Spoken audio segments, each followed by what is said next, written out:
mga kwento ni Kuya.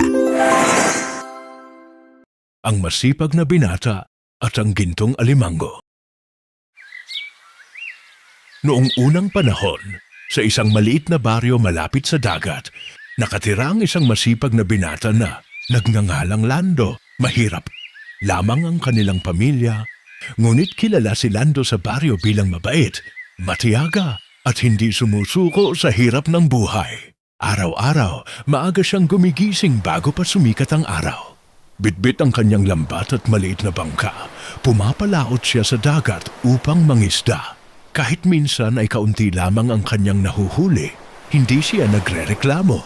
Lagi niyang sinasabi sa kanyang sarili, Kung magsisikap lang ako, may biyayang darating.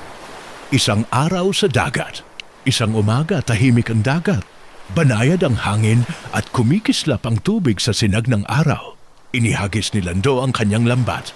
Sandali siyang naghintay hanggang sa bigla niyang naramdaman na mabigat ang kanyang lambat. Wow, mukhang marami akong nahuli. Sabi niya habang hinihila ito. Ngunit nang iahon niya ang lambat, isang kakaibang nilalang ang kanyang nakita. Isa itong alimango na kulay ginto. Kumikinang ang kabibi nito na parang tunay na ginto. Nagulat si Lando. Ang ganda mo. Ngayon lang ako nakakita ng ganitong alimango, sabi niya. Ang mahiwagang alimango.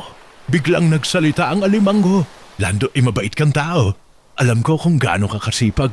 Kung pakakawalan mo ako, bibigyan kita ng isang kahilingan. Halos hindi makapaniwala si Lando.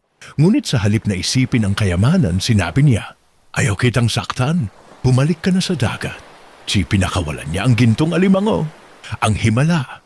Pagkatapos noon, umuwi na si Lando sa kanilang bahay. Kahit kaunti lang ang huli niya, masaya pa rin siya. Kinabukasan, muli siyang pumunta sa dagat.